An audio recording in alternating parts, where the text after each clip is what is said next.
welcome to the Science Fiction and Fantasy Factory. I'm thrilled to have on the floor today the acclaimed, prolific science fiction and fantasy author, Matthew Kressel. Welcome aboard. Thank you, Mookie. It's great to be here. I'm excited for your imminent launch. You've got Rainseekers on pre-order on Amazon. Yeah. And I love the setup. In order to be a great science fiction writer, I think you need to do great science and be a great fiction writer, so the worlds melt together. You know science, you respect it, you integrate it. But what I particularly loved about Rainseekers is it's so character driven. A lot of science fiction writers just get lost in world building. Yeah. And yours is almost like a science fiction Grapes of Wrath or Canterbury Tales. You've got this washed up influencer who's now a journalist, and she's documenting the journey of 46 people across Mars, anticipating the first rain on Mars, the first time rain has fallen, arguably in probably millions of years after we've terraformed it. Possibly. It's a very human drama. Yeah. How did this idea evolve out of your long career now, over 20 years? Yeah, I mean, it's a very good question. And, if I were to sound mystical, I would just say it just came out of the air. But if when you sometimes do these creative things, you don't know where they come from. But if I were to give a very practical answer, in terms of the story itself, I would just say that I started writing it during the first COVID lockdowns. So I'm here in New York City, and that was kind of in Queens, and that was kind of ground zero for the initial outbreak in the United States. And I was feeling kind of just sort of sad and despairing at the state of the world. And So just to backtrack a little bit, I grew up a big science fiction fan, and I fell in love with the film Blade Runner. I used to watch it all the time with my cousin, and we'd pick it apart. Every little detail we'd find, every time we watched, we'd find like some new little nugget that we missed. And I love the movie, I still do, but I started to realize how our science fiction, a lot of it, not all of it, a lot of it was just becoming very dystopian. And, we could just look back at like the aughts, let's say, and just so much of the popular SF at the time was dystopian. It was dystopian this, post-apocalyptic that, you're still seeing it in a lot of media. And so I was actively trying to kind of build, I don't want to say a movement, because I don't know if I was ever at the forefront of that, but just at least in my own work, trying to, work against that sort of default vision of the future. I wanted something more optimistic, more hopeful. So like I really tried with the Rainseekers to do just that. And I wrote, I don't know how many words, maybe 10,000 words. And the book's short. I forget the exact length. I want to say it's like 40,000. I forget exact. But anyway, I only wrote a few chapters, and I was like, I can't do this. This is too hard. I need to put this aside. I'm never going to be able to finish this. It's just, and I just was like, it's not going to be any good. And I think it was probably about 2 years later that I just pulled it out and was like, oh, let me see what I did there, because I kind of don't remember it that well. It's been a couple of years. And I was like, oh no, actually this is pretty good. And I got the chills reading it, and I was like, okay, I think I need to continue. And, I think this is probably true with everyone during COVID. We sort of grew up in a way, like it was just such a sort of a traumatic time, just, personally and collectively. And I think that I was better able mentally and just experientially to like tell the story that I wanted to tell. So I just kept going, and it was hard. It was as hard as I thought it was going to be, but yeah, I mean, that's pretty much how the book came to be. I was not far from you. I was in Stuytown in the Lower Okay. East Side Yeah. throughout the pandemic, and Okay. Yeah. it's Got a couple hard to friends who. imagine, but at its height, we had over 3,000 people dying per day Mm-hmm. in New York and its environs.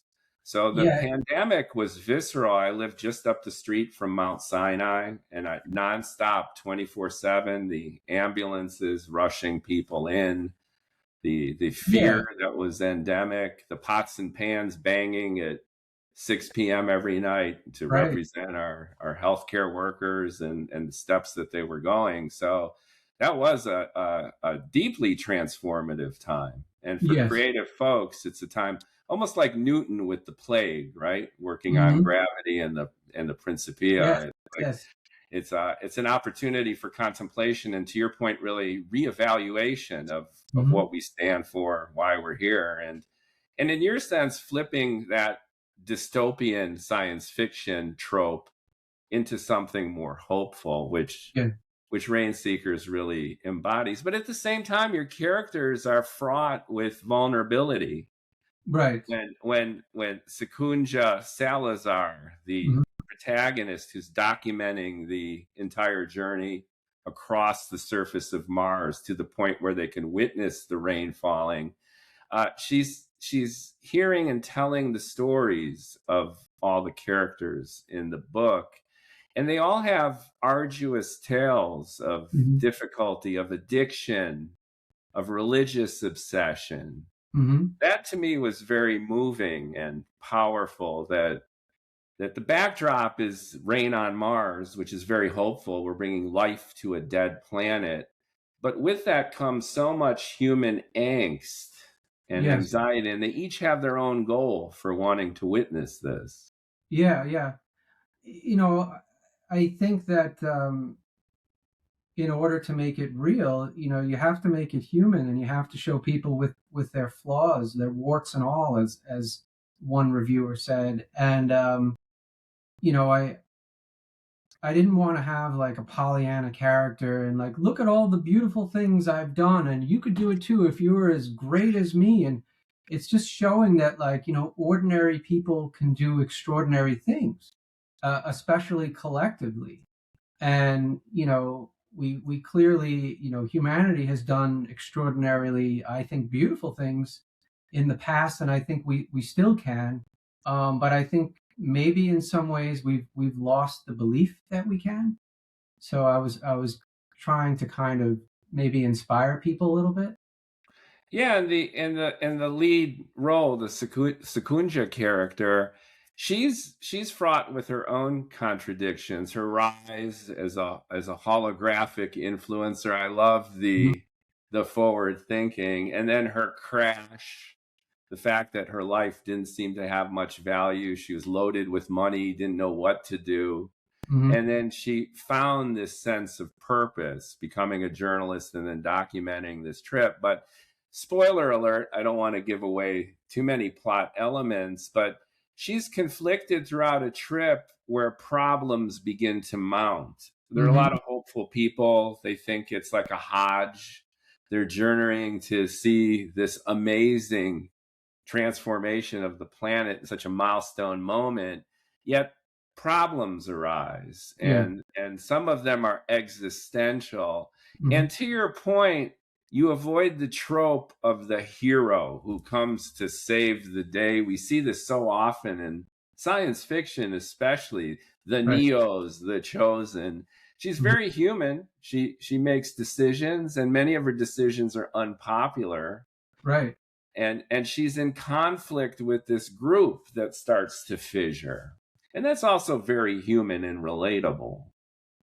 Yeah, and I was just trying to highlight, without spoilers, that any journey of value is going to be fraught with difficulties, and you know some people are just going to throw up their hands and give up, and others are going to go on, and that's just human nature, I think.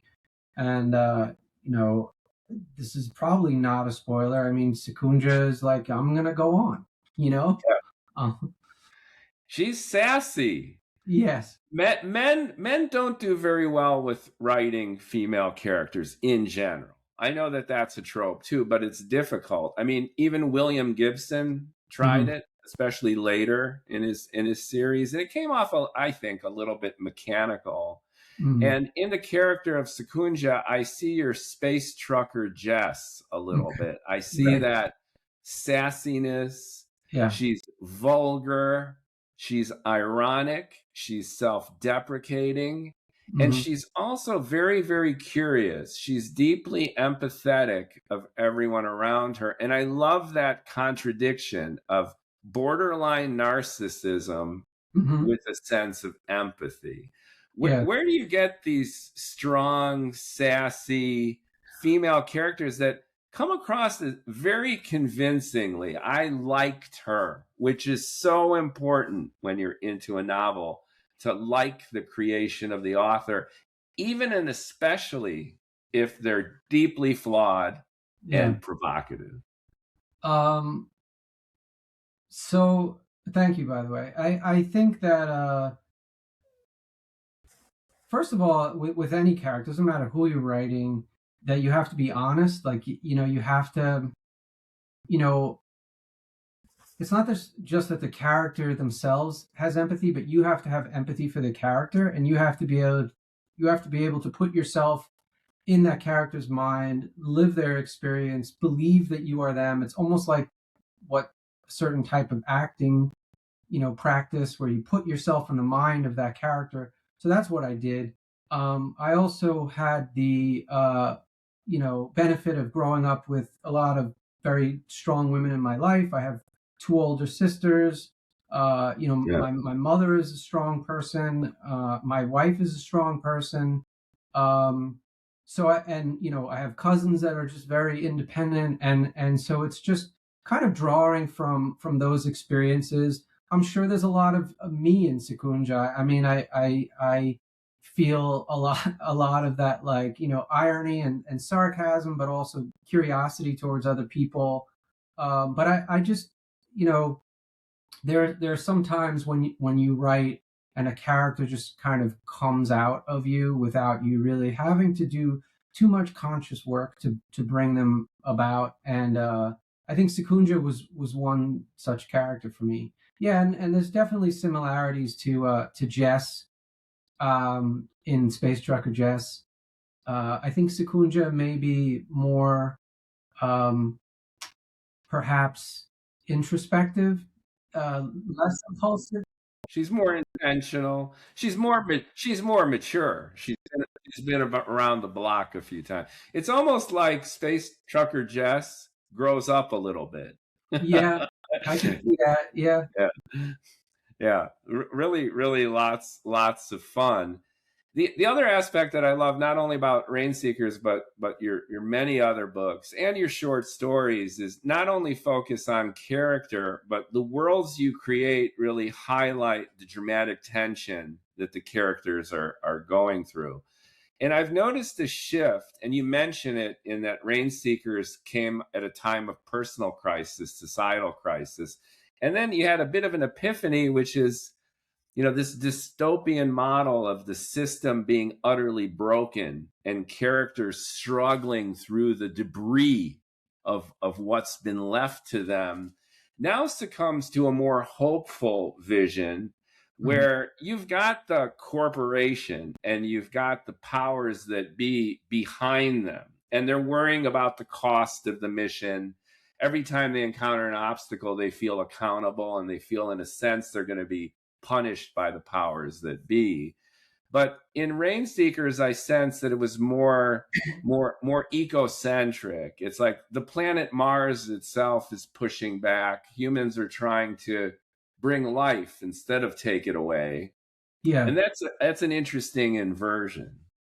Yeah, I mean, each character, I think, faces their own hardships. Like, a lot of novels, the antagonist is, an evil villain or some evil Yes, corporation or evil government. And in this case, I think the antagonist, it's both the personal stories, their personal striving against their life circumstances, and then, as you said, Mars itself is even though humans have been terraforming Mars in the story for a few hundred years, let's say, um, that it's still an incredibly dangerous place. Like, you could freeze to death, you could suffocate. It's not Earth, and so all of these things, I think, serve, like you said, as a backdrop for the characters to experience the story. And one piece of writing advice I got once, or I read somewhere, was that you don't just stop and tell the reader about your character and give this huge backstory. What you do is you put them in a situation, and how they respond, that's how you build the character. So I think I was trying to do that here. Absolutely. Actually, the reader gets a healthy dose of both, Mm-hmm. because when each character, pretty much in serial succession, Yeah. relates their backstory, but then the backstories themselves have their own dramatic tension. Right. It's almost like the entire novella is peppered with these short story exposés of Mm-hmm. each of the characters, and they follow their own dramatic arc, which Yeah. is fun to read. So you're kind of doing both, I Yeah. sense, as a No, reader. I mean, I was I was thinking that as you said that. I'm like, I do kind of have these. I don't want to call them info dumps, but the characters at the often will say, here's where I came from, and here's what I started, and here's what I went through, and but um, I think as they're narrating, and obviously it's filtered through Secunda herself, but I think as they're narrating it, they're sort of revealing subtext in it that may not necessarily be apparent to them, but is maybe apparent to the reader. So I think some of the character is revealed through the way that they tell the story to you. Yes. And there's even an implicit nod to our brain dead, data dump, attention starved social media reality in 2025. And by this, I mean, the character of Secunda herself is a holographic influencer, and she made millions with viral holograms, as I Mhm. understand it, right? So Right. she's quite the personality, but she's rejected that. And there's a moment early where there's an opportunity to take a pivotal picture and document, Hmm. and she seems to put all that social influencer, TikTok, real mania aside for the depth that you're describing right now. Was Yeah. that intentional? That the narrative here is the opposite of a TikTok feed, which is, So instead of boom, boom, boom, it's like we're diving in deep, and the character herself is given all that up, and she's looking for core human value again. I think that was very much intentional. I Okay. don't know if you're talking about one particular scene or the whole story, but I think there's this idea of the simulacra, like that you scroll Instagram, and you watch someone eating, you watch someone's beautiful picture of their beautiful brunch, or see them at some resort somewhere, and it gives you this very false feeling of experiencing that, but you're not. And that particular scene you're talking about, which I think what you're talking about, that I won't spoil, I will just say that. That's why I was a little ambiguous. I want Yeah, to yeah, be yeah, respectful of the tension that's yeah, inherent. yeah. I'm not gonna say the Yeah, specific scene. You will know yeah, it when you get to it. But right. I will just say that it's the way I would describe it is the following: like, if you go to a concert now, like a music concert, and everyone, what do? They hold up their phones and they film it the whole time. And instead of actually just stopping and experiencing it, and even though, yeah, you're not going to remember every song, you're not going to remember every note, you're not going to remember the whole thing, but you will experience it and you will feel it. But if you have that device that you're recording through, it's one step removed from you, and it's less, like, I don't want to say authentic, but I mean, I think that's the word I'm looking for. But it's just it's one layer removed from reality. So I think there was, I was definitely going for, that she was sort of rejecting that mediation of experience. Absolutely. It really resonated. And it was very, very powerful. And it set the motif expertly for the experience as it unfolded. Because it's not about documenting immediate experience for the sake of building up your influence, Mm-hmm. getting clicks and likes, but it was a heartfelt connection that she had to the people she was sharing this journey with. Yes. And I think that when you look forward in these science fiction kind of projections, usually there's more of what we have right now. So we have our 2D feed on our phones, and then you read science fiction where it's going to be the internet of everything with AI, and we're saturated by all this bullshit, and that's going to be the reality. You've taken a very parochial retro view of that, and it's cool how that makes itself manifest. Well, I mean, I think if you go too far, there's definitely science fiction that goes really far into like the what ifs and the potential weird futures with very advanced tech, and which is cool, and I like that stuff, and I read it. But I think I was going for something that was very close to where we are now. There's definitely advancements, but culturally, I think it's really similar, and that was an intentional choice. Yeah, very, very cool. And there's a timeliness to Mars too. Mm-hmm. Musk working on Starship. And Right. ostensibly, the moon is 50 times closer than Mars. And Yeah. even the feasibility of getting human to Mars, given the exposure out in deep space, technical complexities, so much easier to just put a base on the moon. But Mars beckons. It'll be a first. It's sensational. It's Yes. exciting. It's top of mind. And what you're doing here is projecting several centuries into the future. We're not only there and inhabiting Mars, but we're terraforming it. Mm-hmm. And with that is a sense of revitalization, not only of that planet, but of humanity itself. That's something that I got from this too, which is especially when you're providing the backstory and expose of all the characters, they're troubled people.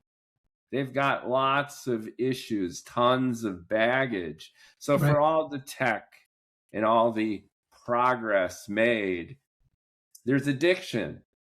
There's religious belief as a core to the motivation. There's the ostracized genius. Everyone's got their quirk, and that grounding I think is cool. Yeah. I mean, I think Mars has always occupied kind of our romantic view of space. I think ever since Percival Lowell discovered or thought he discovered canals on Mars, and it's been in our consciousness forever. And the moon, certainly we could go there, and we've been there, and we can build a base there. Um, I think terraforming the moon might be a lot harder.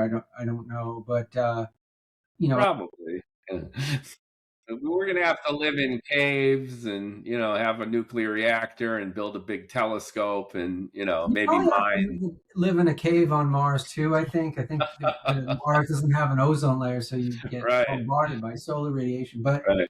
um, yeah, it just seemed more of like a romantic place to set the story. So that I think that's why I did it. And it also it's further away, right? So it's like it's sort of mirroring in a lot of ways maybe some of the immigrant experience to the United States. When people had to before aircraft. When people had to get in steamships and go across the ocean for a few weeks to and go to a new country in a language that they don't speak and have to make a new life there um, you know is something that probably was mirrored in the story. Not so easy to just pick up and go home.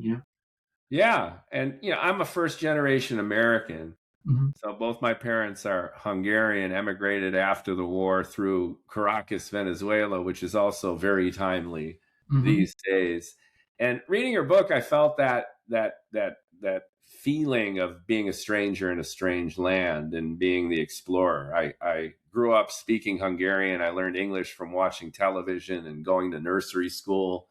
So that sense of kind of foreignness, but with that comes an excitement of opportunity. And Yeah. you look at the first rainfall in a very poetic, symbolic way, but also a very pragmatic way, that if rain can actually fall on Mars, it's a significant milestone to us actually turning it into a kind of second Earth. And that's very poignant too.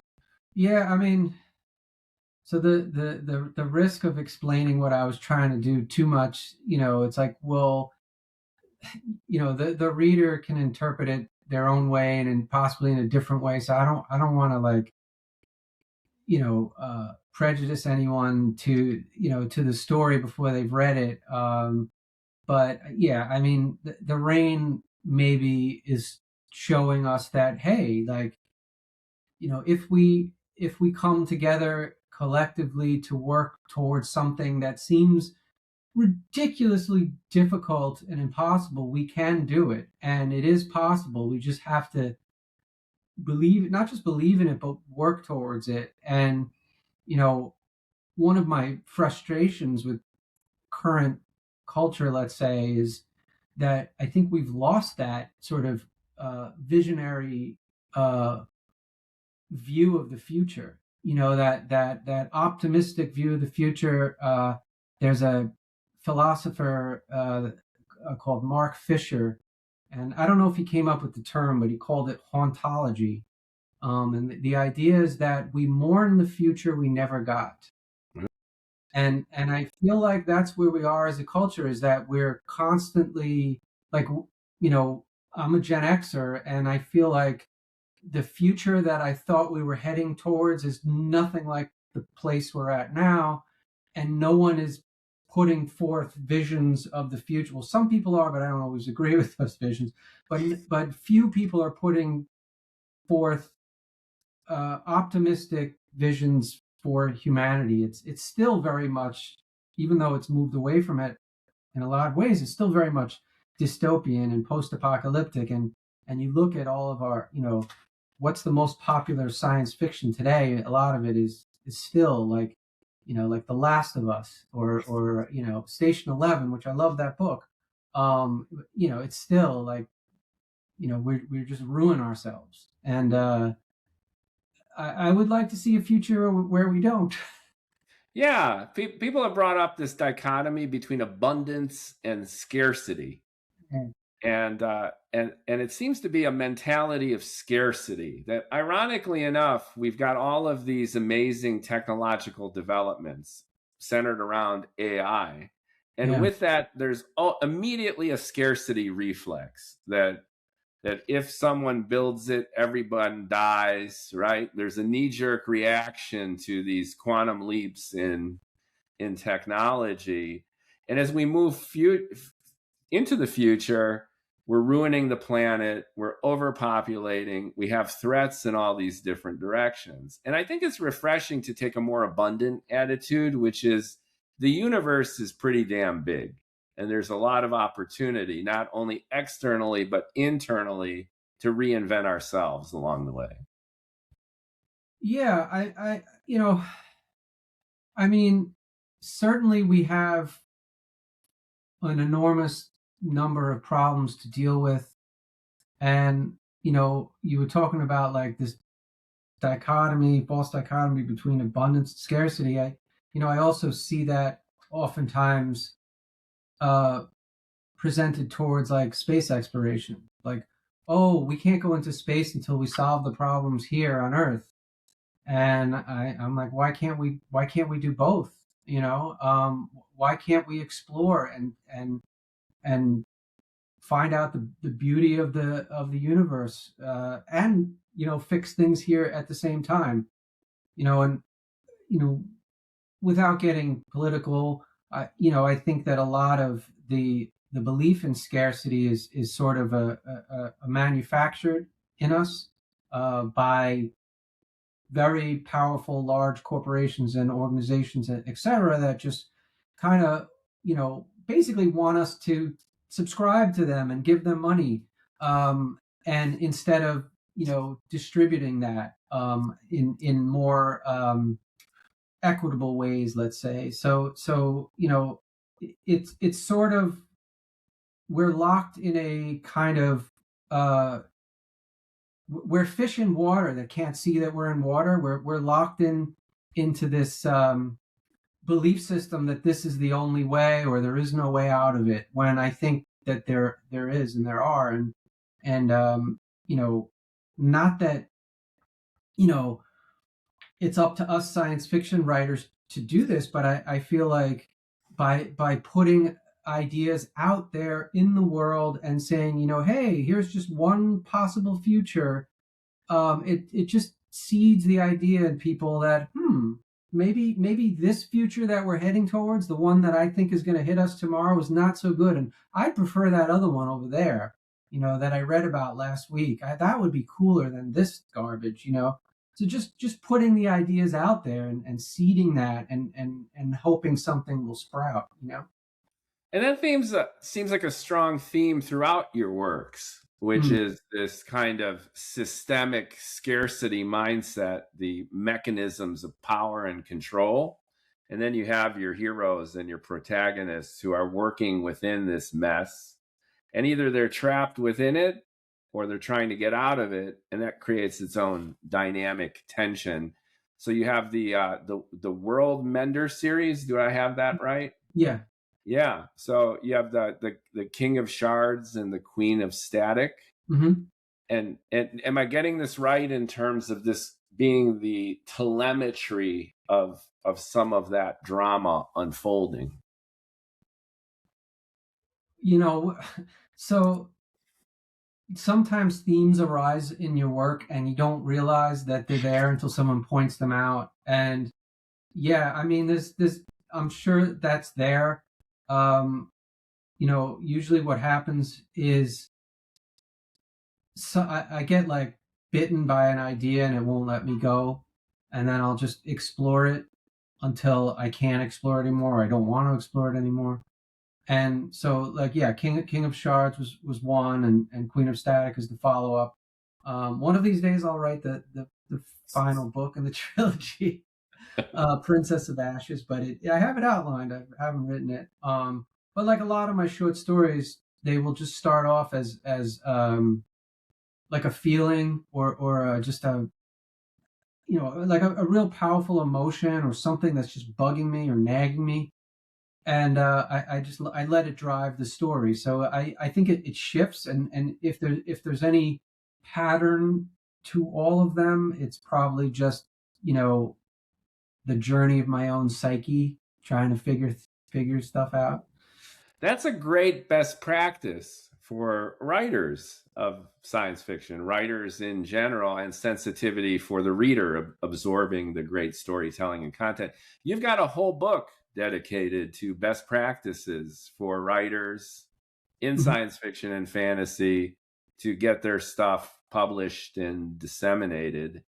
How did that come about, that you're a polyglot and you're kind of the Renaissance guy? Short stories, you've got novels, you've got novellas, you've got this best practice book. How did that fit into your mix? So what happened was, a few years back, I was just like, I want to do kind of a blog about things that I learned while writing, and things that I wish I had known when I started. And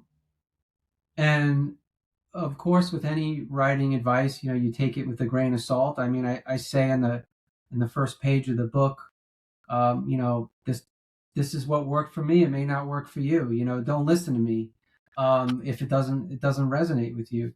But yeah, so I started a blog of just doing short posts, like, you know, 500,000 words every couple of days with writing advice. And then after a while, I had a bunch of them, and I was like, oh, I'm going to release this as a book. So that became Dispatches from the Outer Deep. Yeah. And I've actually written a bunch of posts since then that I don't know if I have quite enough for a second volume, but sooner or later I'll do that. But yeah, these are like things that that, you know, maybe I had experienced, or learned along the way that I had to sort of struggle through. I mean, there were definitely, like, I definitely had people I would consider mentors. Ellen Datlow was a big one. Richard Bowes was another one. All the folks in my writing group were just awesome people, helped me out. But there was still a lot of like blank spots, I guess. So maybe that's what I was trying to do with that book. That's great. On the show, I've had writers at various points in their career, and I'm a debut science fiction writer as well. So I'm dipping my toes not only as a podcaster and science fiction fan, but as a writer. Mm-hmm. And what I've learned along the way is the struggle that we all face to get it done and get it out there. Yeah. And you've been prolific, and you've got noteworthy awards. You've been a finalist for Hugo and Nebula. Not the Hugo, but the Nebula, yeah. Oh, for the Nebula. Okay. Well, that's pretty awesome, right? 3 times. Yes. You're just on the brink. So, yeah. so what keeps you going in that way? And are there any nuggets that you could share with the listeners and the viewers now, because you exemplify where a lot of folks want to be in their science fiction writing career. And you've picked up these best practices, but what are a few takeaways that could be really useful for those who really want to up their game, and if not emulate what you've done, at least learn from it and grow with you? Yeah, I mean, again, this is just what worked for me. It may not work for everybody. Sure. Yeah. Primarily, I think is treating it like a job.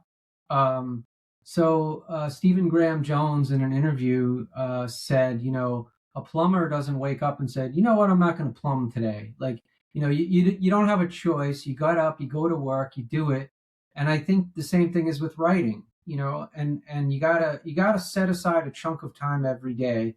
For me, that's 5 days a week. On the weekends, I reserve for spending time with my wife. But for me, that's 5 days a week in the morning. And because I have a day job, I do all my stuff, my day job stuff in the afternoon. I'm able to do that because I'm self-employed. Obviously, not everybody will have that luxury, but I think setting a schedule for yourself is really important. And then also, I think everyone is too focused on word count. I see this a lot. It's like, oh, I wrote 10,000 words today, or, I'm kicking myself because I only wrote 50 words. And I just feel like that, it's not conducive to a healthy practice, because I think sometimes a lot of writing happens outside of the page, away from the page. And I think if you're sitting there, like today, I wrote this morning, I think I only got like 200-300 words, but I was working for 3 or 4 hours. But what happened was I deleted a lot of stuff that I had written yesterday and added more. So like the net word count wasn't that much. But it's like, I think it's better to focus more on effort than word count. That's advice I would give. Getting your work out there. I know a lot of writers who they're kind of intimidated by the whole process of getting the work out there. And I get it, because rejections hurt. I've been doing this for forever, but I still sometimes get rejections, and they still sting as bad as they did the first time. So, I know that pain. But for me, the solution is, okay, I get a rejection. Within 10 minutes, I send that work out to somebody else.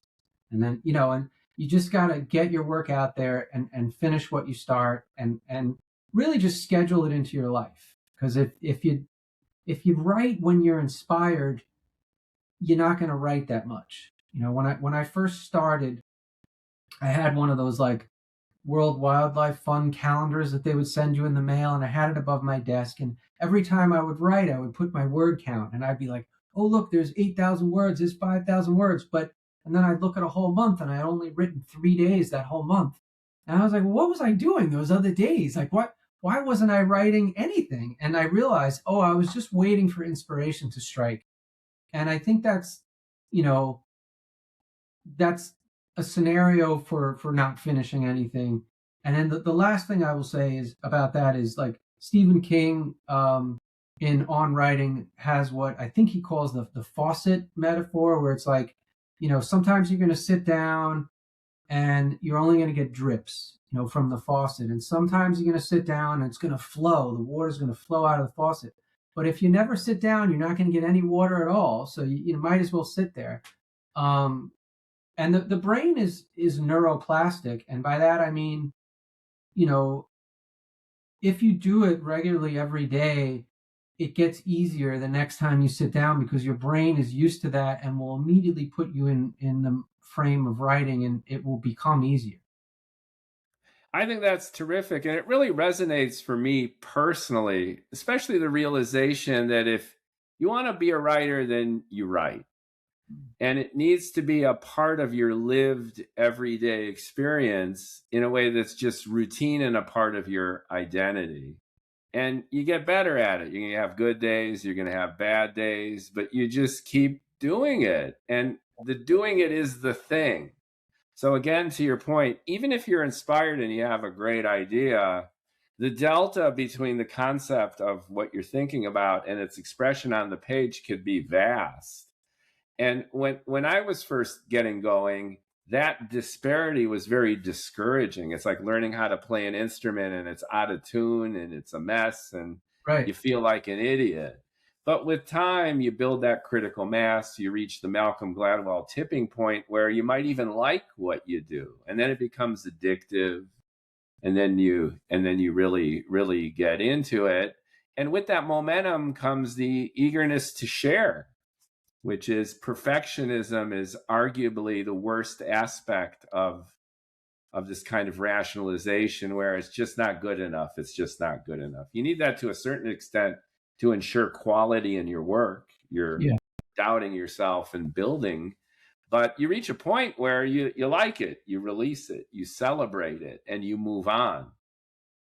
Yeah, I mean, I think also too, and I agree with everything you say, and I think also too is just having patience with yourself because, you want to you say, okay, day one, I've never written a word of fiction in my life. I'm going to sit down. I want to write, the masterpiece. I want to write Dune. It's like, well, it's going to take you a while. It's probably going to take you at minimum 3 years to write anything decent quality, and then 5 years to maybe get pretty good, and 10 years to really get excellent. And you have to be willing to be patient with yourself and do that journeyman period where you're working through. And not to derail the conversation at all, but I think the appeal of AI for a lot of beginning writers is they can skip that journeyman phase and go right to that thing. And and the AI is not going to, first of all, you're not going to ever become a better writer doing that. And second of all, the AI is not going to spit out anything as good as what you can write. So I just think that patience, because it's like, I remember when I first started, and a lot of my friends were starting to make sales and I wasn't making sales, and I was like so like distraught. Oh, when is it going to come? What is going to happen to me? And I was really hard on myself, and so I just think that a lot of that sort of period of training, of learning, of constant iteration, of trying to get better and better and better. It's a long, it's a difficult process, but you will get better if you stick with it. And I think that you can't skip that part. You just can't. You're hinting at this idea of recognition and external acknowledgement. And I'm curious about your own MO when it comes to storytelling. Are you consciously aware of or goal oriented in terms of your story resonating with a particular fan base? Or are you like Rick Rubin, at least in concept, where the audience doesn't matter? I'm just gonna write from the heart, and if they like it, they like it, and if they don't, that's too bad. But I am an artist. No, I'm definitely not like Rick Rubin. I mean, I think I consider like a hypothetical reader because I strive for like readability. So John Gardner, if you've ever read him, he talks about in one of his books, I think it's on becoming a novelist. He talks about the idea of the fictive dream, the idea that you want to keep the reader in a kind of like visual kind of dream state, and this is what keeps them reading. And Jeffrey Ford told me something that he learned from Lucius Shepard, and I don't know, can we say the S word on this show? Oh, I got the explicit rating on Apple because I used an F-bomb once, or one of the guests did, so it's already, that ship is cleared. All right, so I can swim away. Lucius Shepard said, if you can make shit flow, you can get away with anything.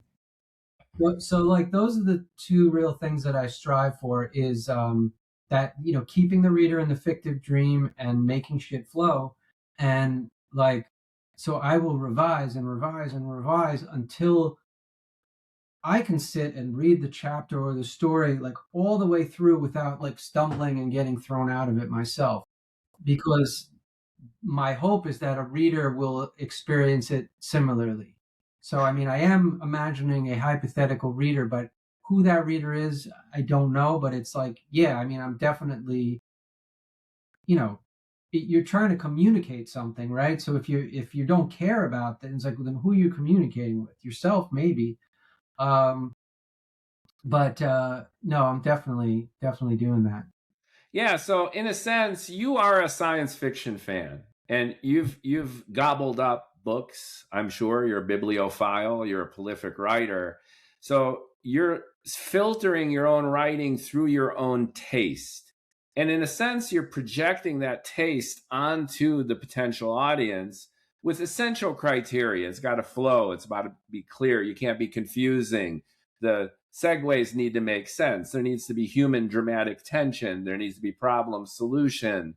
There needs to be a mood. There needs to be a good feeling that the story's moving along, and yet it's hitting me here in terms of emotionally resonant, shared lived experience. So it sounds like it's not just you're just letting it loose, obviously, and the quality of your work reveals that.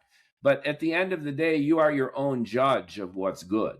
And the reason I bring this up is I have mingled with writers who will, hire or get volunteers as beta testers. Mm-hmm. Science fiction writers in particular will get an army of beta testers, and then they'll get feedback. Like the transition from chapter 5 to chapter 6, I didn't quite get it. And then they'll go back and then they'll appease their beta testers. And I get the feeling that you're experienced enough and accomplished enough where you trust your own instinct.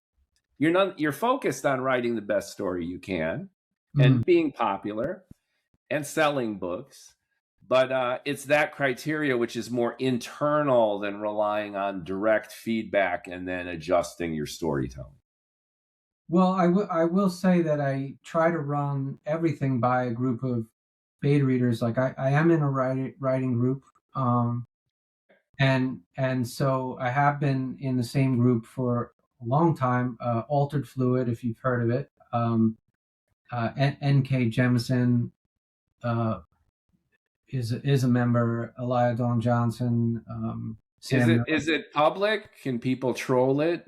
Can we share it? Or I'm assuming it's more of an intimate group. I mean, there's nothing really to share. I mean, we're all members of it.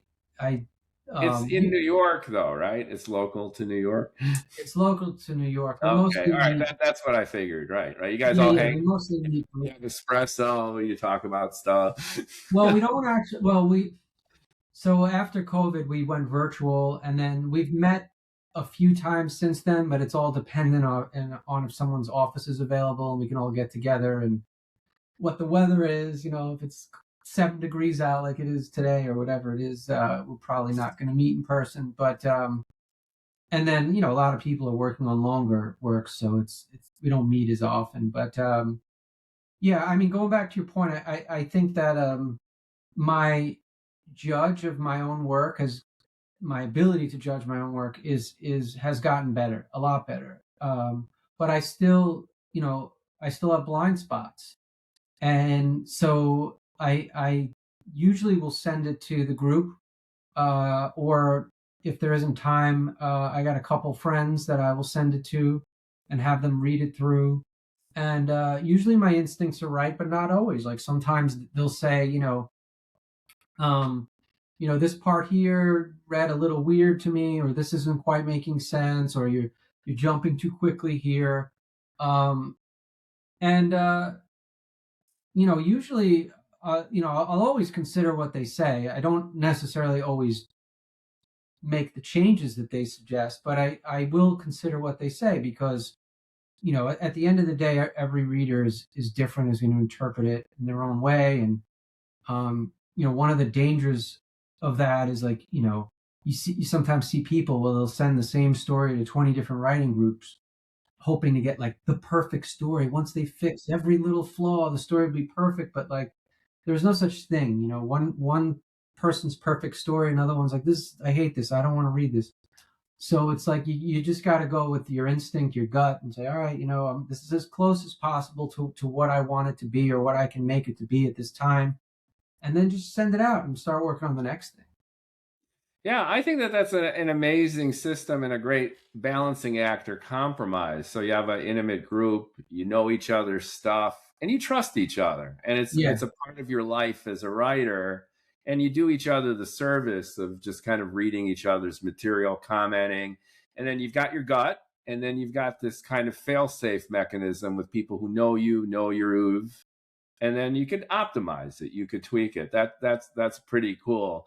It's relatable for me. I had this idea for the science fiction novel that I wanted to read, and I've had this goal that I'm going to write the book that I love.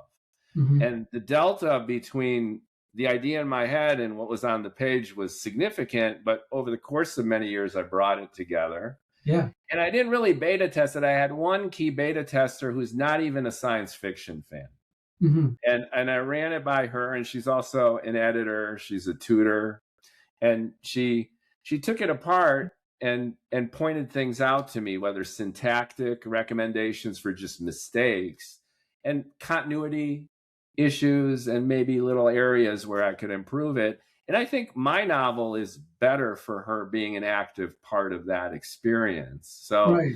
yeah, on the one hand, you don't want to just get everyone's opinion, but on Mhm. the other one, it's good to gut check yourself, have someone read it, and ideally, I think someone who's not in your head, someone who's distant enough that they could objectively read it as if they don't know you, and they might not even be a fan of what you're doing, but they're into the story, they're into the characters. What does it mean for me emotionally? Yeah, I think exactly that. It's people are coming at the story with their own interpretations and experiences of it, and sometimes I like to show it to my wife who's not in the science fiction world, um, and she'll read it with a completely different eye, and she'll pick up things just like character stuff that I was like, oh, that's a really good point. And sometimes that raw opinion from someone who's not like versed in all the science fictional tropes is like worth more than gold because it's like, oh, okay, Exactly. you And know, to me, she gave me the assurance that I wasn't completely crazy, yeah, because you get so into your world and you want to make it so awesome for you that that objective point of view is like, yeah, this resonates for a general audience. It has essential universal human themes, and yeah, the characters are likable and engaging. And I think that's the essential criteria that as a writer you need to honor and enable to flourish within yourself and then within the construct that your readers create for your world. And that's very satisfying if you can pull that off as a writer. Yeah, and I think too, one thing that's helped me is just reading outside my own genre, that I write in. Uh, 1,000%. yeah, because I find these days that I'm one out of every five books is like science fiction or fantasy. Like most of them are not, and it's just where I follow like sort of my id when it comes to what book I'll read next. But like, you know, I was reading like Annie Proulx, the Wyoming stories, and the finished She's Cormac. great. The Awesome. southern writer. Yeah, Yeah, and just yeah. like their ability to like flesh out characters in like two sentences. Boom, every time I'm like, my God, some of these sentences that just hit me here.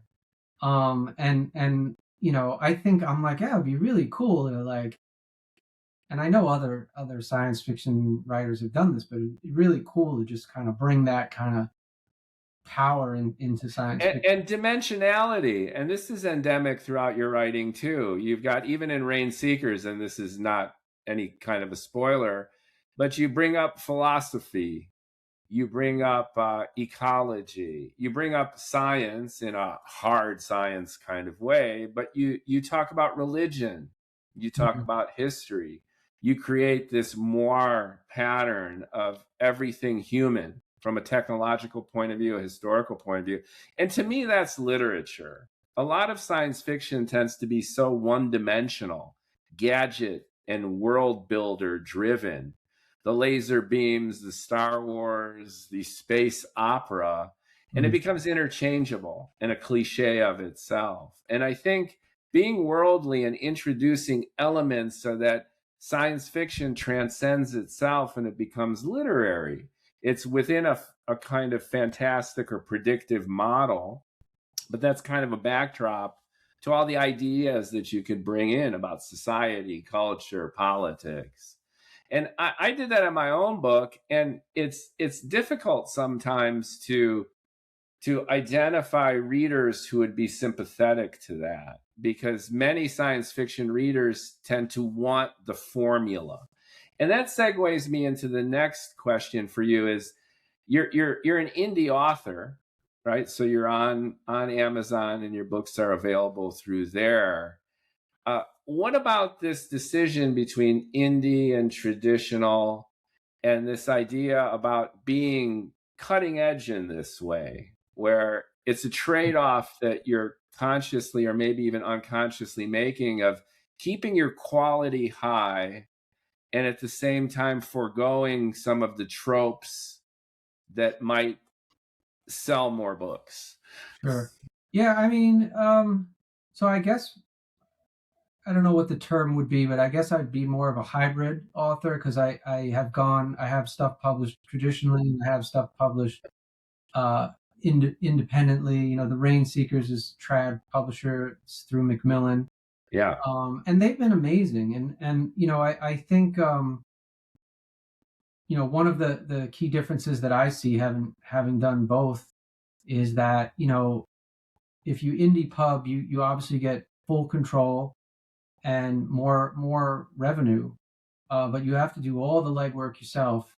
Whereas with the trad publisher, you get significantly less revenue from a sale, but they're doing so much. I mean, I will say that with Macmillan, they had like copy editors and proofreaders and sensitivity readers and cold readers, and then we went back and forth on the cover, and they've been amazing, like sending out review copies to everybody, and it's like all this heavy lifting that I probably could do, but I don't know if I have the time to do, and um, I think if you're an indie author, especially maybe if you're not as well known, that sites might be less likely to look at you or review you or mention you. Maybe not. Maybe So I think there's benefits to both. I mean, my short story collection, Histories Within Us, is indie pub, and there was a decision in that. It was like, for one, I just felt like short story collections are a hard sell for a major publisher, unless you're like, Ted Chiang or somebody, really known for their amazing short stories.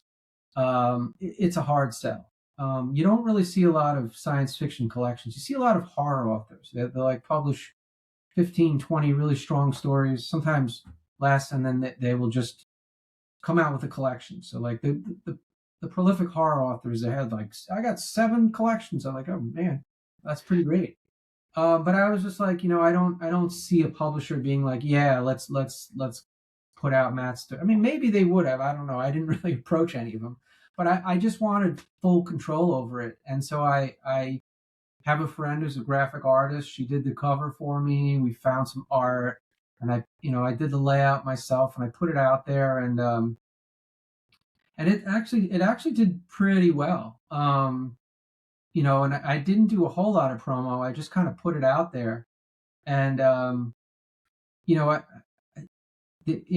spoke to my agent, and I was like, well, "What do you think?" Because I had Space Trucker Jess coming out this past summer, and the collection. This was about 6 or 8 months before that, and I was going to put out the collection. And I asked my agent, I said, "What do you think?" I was like, "Is this too much to put a collection and have a novel out?"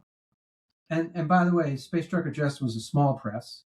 It was trad published, but small press, and or mid-sized press. But my agent's like, no, I think it's better to have your work out there. Like if people, especially these days, it's just saturation. Nobody cares. Just no one cares. Flood the zone. Flood the zone. No one cares. That's exactly it. So like when I first started in the early aughts, a lot of people like shit on indie publishing. They were like, oh, that's for don't do that. That's for people who can't get their shit published. And I kind of like internalized that and believed that for a really long time, past the point that I should have, really not. I mean, if you look at some of the most successful authors today, John Scalzi, Kelly Link, Hugh Howey, trying to think of others, but they all started off as self-published authors, right? And Hugh Howey in particular blew the doors off of indie publishing. So right. He pretty much was the trailblazer for the entire modality. Yeah. And so it's I think it's just really just important to get your work out there. My sister, who is not she reads some science fiction, but not a lot, but she's like, when I buy a book, I don't care who publishes it. I just want to read the book. I don't look at the publisher and say, oh, this is an indie press, I'm not going to read it. She's like, if the book looks cool and someone recommended it to me, I'm going to read it, and I'm like, that's a good point. And I think that's where we're at. And I've read some amazing self-published stuff, like There Is No Anti-Memetics Division, if you've ever read that. No, but it's on the list now that you bring it up. Yeah. It's by this guy named QNTM. That's his pseudonym. I forget his real name, but it's really, really amazing. And he actually just is an example where the book did so well that a trad publisher came in, and then I think they re-edited it and then put it out again. They got to change it. They won't just take your indie book and say, all right, we'll stamp St. Martin's on it or Simon and Schuster. It's not going to happen. Yeah.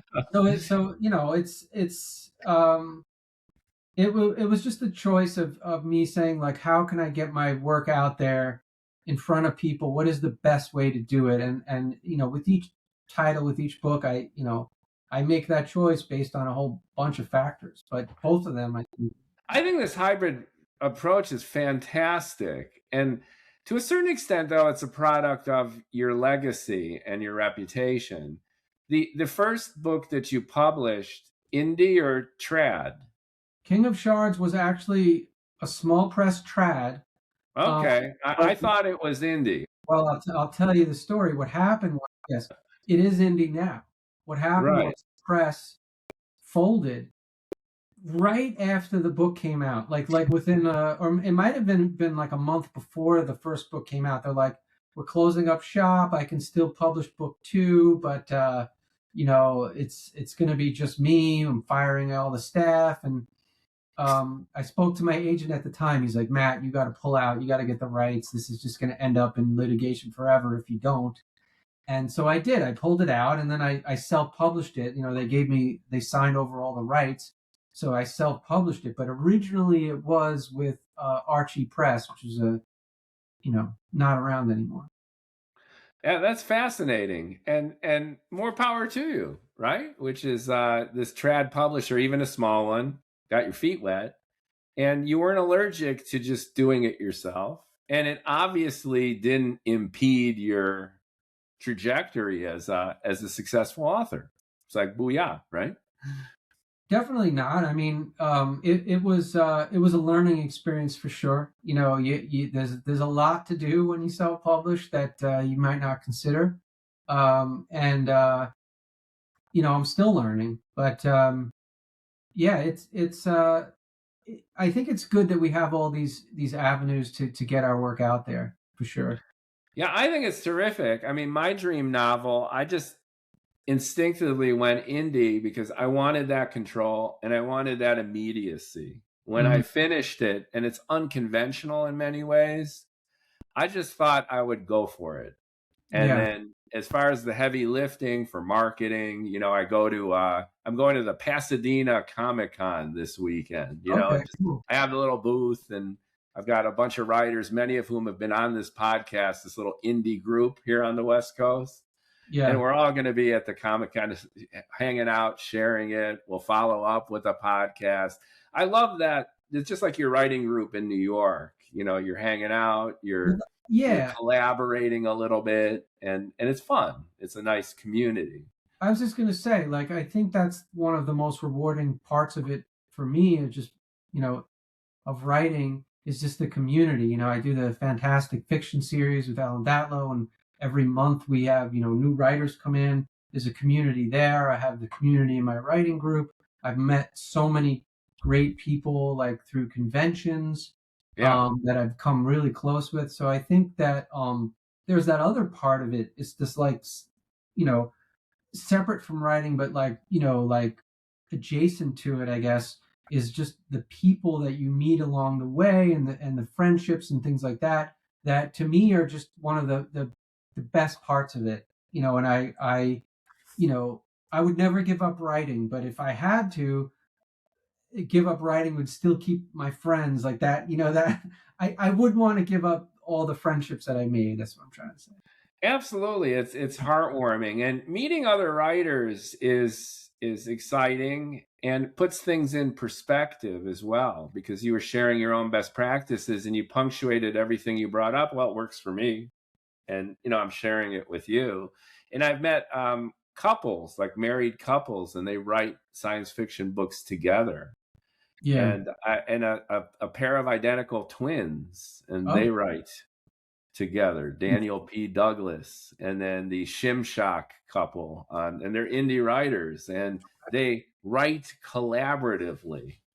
Is that wild? I mean, it's like, wow. I've written 2 stories with Mercurio de Rivera, and that was interesting. I can't imagine writing it with a sibling, let alone a twin, but I bet you that's pretty interesting. It's pretty interesting. They were really engaging, and they've got a bunch of books, and they cross genres, like Western, sci-fi, apocalyptic, they'll do these subgenres, and post-World War II noir, James Ellroy style fiction. They're cranking it up. And I just find that creative excitement and the diversity of lived experience that goes into the writing, and the variability of different people's approach to getting it out there and even marketing it is just very interesting. There's no checklist. There's no formula for this. As long as you're inspired, and to your great point, you do it each and every day, and you're focused and part of your life, go for it. It's intrinsically rewarding. One of my writing heroes is Jeff Ford. He's a friend of mine. He's also a fantastic writer if you've never read his stuff. And, he said, and I'm paraphrasing, he said, don't worry about what other people are doing. Just keep your head down and write. And one day you're going to look up and you're going to be the only one there. the only one left, and I take that to mean that just focus on the work more than anything, because like making it as good as it can be, and that's all you can really do, right? I mean, sure, we can do crazy amounts of self promotion, but at the end of the day, the work sells itself, and I think that's kind of my philosophy, is that I work really hard at it, and I want the work to resonate with people. It's definitely, I have other people reading it in mind when I do it, and I hope that it will resonate with people, and maybe be memorable, and stick around a little bit past, okay, I finished that, that was okay. I want people to say, hey, that book really hit me, and I like that, and maybe I'll read more of it, and that's a satisfying thing. Absolutely, it's connecting with people. So Yeah. it's a very introverted kind of solo effort, right? It's like golfing with words. Yeah. Whether you're over or under par, it doesn't matter who's out there with you. But it's great to have a few people in the bandstands cheering you on, and at the same time make an emotional connection with your storytelling. Can Yeah. you tell us a little bit about your relationship with your agent? Because when you brought that up, I'm sure many of our listeners and viewers are going to be curious about a couple things. One, if I'm a newer author, how do I A, get an agent? And B, what's that relationship like, especially when it seems to be a very healthy one that you've exhibited? You mention your agent, I think, in the dedication for Yeah. Rainseekers, and then you quote your father in terms of being relentless and being determined, but then your agent gets creds. And can you Yeah. share a few tidbits about agent? I got really lucky, because I actually met Ethan Ellenberg not through my writing, well, peripherally. So we didn't talk about it, but I have created a submission system for publishers called Moksha, and I it's noticed that too. And you're a software developer, just so yeah. viewers can And see so that. That's your I had built a system that was used by a lot of publishers, and Ethan Ellenberg, he's John Scalzi's agent, and a bunch of other authors, and he he called me up or emailed me one day and was like, I heard you have this Moksha thing. I have this contract database. I have all these contracts, and we're someone built us this software, and it's kind of needs help, and I don't remember how he came across Moksha, maybe through one of his authors or something. And he's like, I heard about your system. I'd like to talk. So I ended up, going to his office, and we were talking about his system. It's called Royalty Reminder, and I had these grand plans and for him, and ended up, um, moving to more of like a tech support for him, I guess. And at one point, I went to my wife, and I was like, should I ask him if he could look at a novel? Is this weird? And she's like, no, that's how it goes. People. yeah. So I like shyly poked him one day over email, like, hey, Ethan, can you look at this novel? And it was a YA novel, science fiction YA. Never got published, but not only did he read it once, he gave me notes. I rewrote it. He read it again. He gave me notes. I sent it to him again. He read it 3 times. His notes were fantastic. He tried to sell it. Didn't it got some really nice rejection letters, and like, oh, the writing's really good, but we're not looking for this, blah blah blah. Maybe they were blowing smoke, but I thought that rejection letters were better than other letters I've got. And then so I was like, all right, this isn't selling. And then that was at the time I was working on Space Trucker Jess, and he said, the first time he read it, I sent him like the first 50 pages, and he goes, oh, this is next level stuff. And I was like, oh, that's nice to hear from your agent. And so again, it he sent it around, and we ended up going with this one sold to Fairwood Press, which is a mid-sized house. I don't know how many titles they have, like a couple hundred titles now. Patrick Swenson runs them, and they've been great. And we ended up getting the art from Paul Chedesson, who is a French 3D artist that I really wanted, and actually named a space station after him in the book. But yeah, like Ethan was great through that. And then without getting into too much detail, because I don't know how much I can say, like must reads books when they took over, like Asimov and Analog and FNSF.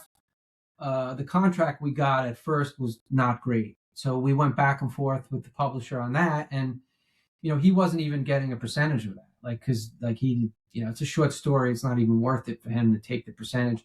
Not only that, but I co-wrote it with Mercurio Rivera. And I said, it's fine if you don't want to, help out. I know you don't represent Mercurio. And then he's like, no, no, no. And not only did he negotiate, he like called me up in the middle of the afternoon. It's like, Matt, let's talk about the contract. And he's been amazing. And I'm super lucky. And, with the Rainseekers too, he's just like, it's, he's like, Matt, this is the best thing you've ever written. You need to do more in this world or in this vein. This is your forte, because I was like, I want to write a Space Trucker Jet sequel. He's like, no, you got to write more in this universe. I'm like, okay. But he's fantastic, brilliant person, high integrity, just really hardworking. He reminds me a lot of Ellen Datlow in that regard. Just people who are just fully devoted to their job, not going to sell out for bucks. They have that integrity. So like I just got really lucky, like because Ethan could have just turned around and said to me, I'd rather keep it just professional with the IT stuff and not look at your novel. And he didn't. He took a chance, and that's fantastic. So I don't know if I ever would have had that opportunity had I gone through the slush pile. If I had submitted that way. And so I don't think that my journey is universal by any means, but I will say that networking, like we were talking about the community. I think like having a community, he never would have found me if I didn't do the Moksha submission system, and I never would have built the Moksha submission system had I not befriended John Joseph Adams, and had I not had published a magazine, Sybil's Garage, way back in the aughts. So it's like all these things compounded. So I think just being involved in the community, involved in genre, and like you said, going to conventions, meeting people, befriending them online, not just like parasocially, but actually, really talking to people, all helps. All just goes into this big pot, and you never know where some connection or some friendship you made is going to come back and help you out later. And not that every relationship necessarily has to be transactional, because I think that's a danger, but just being involved and being connected is always going to be a good thing. Yeah, I mean, I'm getting two key takeaways here. The one is, if you're a writer, be a writer. Just crank it out. Work, production, content is king. Yeah. And then on the flip side of that, and complementary to it, is context is the queen, which is network. You're connecting with writers. You're connecting with people related to writing, related to the craft. In your case, it was like you created this great software editing tool, and then that led you to your agent. But you're all part of the same tribe, and people like people who are familiar to them, who are flesh and blood. You're not just a naked query letter or a submission from some unknown person who might as well be a GPT. It's right. It's a human, and there's a sense of trust and naturalness that builds with speaking to people, interacting with people. So regardless of how introverted you might be in your basement writing the greatest science fiction novel ever written, tree falls in forest. It'll be great if someone hears it. The best way to hear it is creep out of your writer's world and relate to other writers and relate to the community and relate to other readers and participate in this community. And I think that that's terrific. Yeah, absolutely. I mean, I happen to, like I said, I live in New York City, so it's perhaps easier than some other places to connect, because we have a lot of literary events and writers and editors, and obviously the big publishing houses are here. So that certainly helps. But if you're living in a state or country that is far away from those things, it's a bit harder. But I still think it's certainly possible to connect with people. Yeah, I'm in a writers group, and they're in Cincinnati, and it's virtual. Mm-hmm. So, we meet, and just like you and I are chatting here, we've got the Brady Bunch hookup of, a dozen or so folks, and sharing writing and sharing marketing and engagement opportunities. So if there's a will, there's a way, especially post-COVID, where the silver lining of even a global pandemic is we're no longer local, even creatively. And that's a great kind of deal. So I want to thank you for your time, Matthew. It's been a wonderful, engaging conversation. I had a glorious time reading Rainseekers, and it's everything I love about great science fiction. And just to bring it around full circle and put a bow on it, your respectful of and your knowledge of science is on point. But you don't go the Andy Weir route of it being central to the story. It's not like they're solving technical problems and that's the essence of the drama. Instead, it's the second part, which I love too, which is great science, great fiction, which is storytelling, emotionally resonant characters. And the drama unfolds organically on a quest. So I can almost see it as like the science fiction Grapes of Wrath novella, right? They're out in the wilderness looking for the watering hole. And in this case, it's the transformation of Mars, but it's really the transformation of themselves. And to me, that's awesome fiction. So in the notes below, I'll put in links to your website, contact information, and for picking up Rainseekers, which will be available soon. And you have an expansive oeuvre. So I highly recommend, if you haven't already, check out Matthew's library. And it's a great adventure. And I wish you the best. And I can't wait to see where Rainseeker goes. To the point of your agent, this could be the beginning of your own Netflix miniseries. Well, that would be fun. Thank you, Mookie. I really appreciate this. You're a great interviewer. If no one's told you that, I think I'm good at this because I really love what we're talking about. Yeah. And meeting really creative, charismatic, successful people who apply themselves each and every day to the craft is just really joyful. Well, so, I'm really grateful, and just thank you very much. I appreciate it. Thank you. Appreciate it. Like, comment, share, folks, and more to come.